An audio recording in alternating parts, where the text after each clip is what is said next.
পাচ্ছেন, ওষুধটির নাম হচ্ছে ভিটামিয়ন। এটি একটি ট্যাবলেট জাতীয় ঔষধ। আর এই ওষুধটির উপাদানের মধ্যে রয়েছে vitamin B1 plus vitamin B6 plus vitamin B12। আর এই ওষুধটি উৎপন্ন করেছে বাংলাদেশের সুনামধন্য ওষুধ কোম্পানি ইনসেপ্টা ফার্মাসিউটিক্যালস লিমিটেড। এখন আসুন যে ভিটামিয়ন এই ট্যাবলেটটির আসলে কার্যকারিতা কি, অর্থাৎ কোন কোন রোগের ক্ষেত্রে ওষুধটি নির্দেশিত, সেটি নিয়ে আলোচনা করা যাক। তো ভিটামিয়ন ট্যাবলেটটি মূলত ভিটামিন B1, B6 এবং B12 এর ঘাটতি পূরণে এবং অভাবজনিত রোগসমূহে ব্যবহার করা হয়। বিশেষ করে নার্ভের বিভিন্ন ধরনের সমস্যার কারণে যে রোগগুলো সৃষ্টি হয়, সেই রোগগুলো নিরাময়ে মূলত ভিটামিয়ন এই ট্যাবলেটটিকে ব্যবহার করা হয়। যেমন ডায়াবেটিসে ওষুধটিকে ব্যবহার করা হয়, নিউরাইটিসে ওষুধটিকে ব্যবহার করা হয়, নিউরালজিয়াতে ওষুধটিকে ব্যবহার করা হয়, সার্ভাইকাল সিনড্রোমে ওষুধটিকে ব্যবহার করা হয়, কাঁধ ও হাতের দীর্ঘমেয়াদী নিউরোপ্যাথিতে ওষুধটিকে ব্যবহার করা হয়, লাম্বাগো রোগে ওষুধটিকে ব্যবহার করা হয়, সায়াটিকা রোগে ওষুধটিকে ব্যবহার করা হয়, মায়ালজিয়া রোগে ওষুধটিকে ব্যবহার করা হয় ও মুখের পেশির অবসাদেও ওষুধটিকে ব্যবহার করা হয়।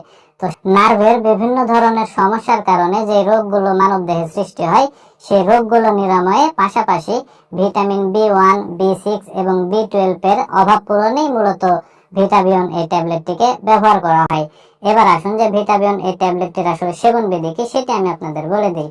তো ওষুধটির সেবন বিধি বলতে গেলে বিশেষ করে যারা প্রাপ্তবয়স্ক তাদের ক্ষেত্রে একটি করে ট্যাবলেট দিনে 2 বার অথবা 3 বার খেতে হবে। অর্থাৎ দিনে 2 বার যদি খান সেক্ষেত্রে সকালে একটি এবং রাত্রে একটি খেতে হবে, এবং 3 বার যদি খান সেক্ষেত্রে সকালে একটি, দুপুরে একটি এবং রাত্রে একটি করে খেতে হবে। আর ওষুধটির পার্শ্ব প্রতিক্রিয়ার কথা যদি বলতে যাই, তাহলে সাধারণত ওষুধটি মানুষের শরীরে অনেক সুসহনশীল একটি ওষুধ, তবে কোনো কোনো ক্ষেত্রে অ্যালার্জিক প্রতিক্রিয়া দেখা দিতে পারে।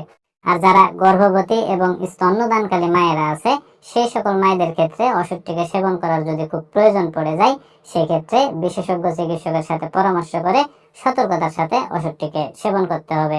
আর ভিটামিয়ন এই ট্যাবলেটটি বাংলাদেশের যে কোনো ফার্মেসিতে বা ওষুধের দোকানে একটু খোঁজখবর নিলে অতি সহজেই পাওয়া যাবে। বন্ধুরা, একটি কথা আপনারা মনে রাখবেন, সেটি হচ্ছে যে যেহেতু প্রতিটা ওষুধের ডোজ বা মাত্রা মানুষের শারীরিক কন্ডিশন, বয়স ও ওজনের উপর নির্ভর করে তৈরি করা হয়, সেহেতু এই ওষুধ সহ যে কোনো ওষুধ সেবনের পূর্বে অবশ্যই কোনো বিশেষজ্ঞ চিকিৎসকের সাথে পরামর্শ করবেন, তারপরে সেবন করবেন।